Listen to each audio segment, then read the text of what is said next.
ഞാനും സഹോദരി താനയും ആ പഴയ വീട്ടിലേക്ക് പോയത് ചെറിയൊരു അവധി കഴിക്കാനായിരുന്നു.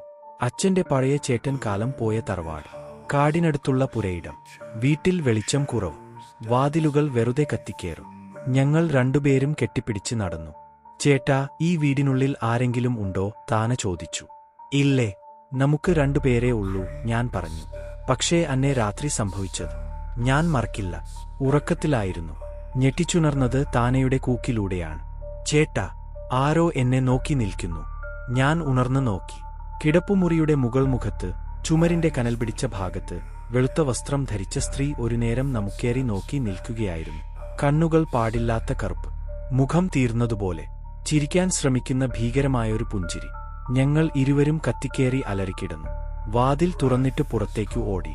പുറത്ത് കത്തിയ വിളക്കിൻ വെളിച്ചത്തിൽ പിന്നിൽ തിരിഞ്ഞു നോക്കിയപ്പോൾ ആ സ്ത്രീ വാതിലിൽ നിന്നു നോക്കി.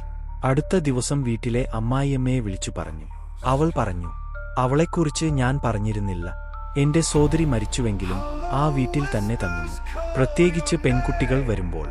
ഞാനും താനയും അതിനുശേഷം ആ വീട്ടിലേക്ക് ഒരിക്കലും പോയിട്ടില്ല. ആ കണ്ണുകൾ, ആ ചിരി ഇന്നും കാഴ്ച വരുന്നു.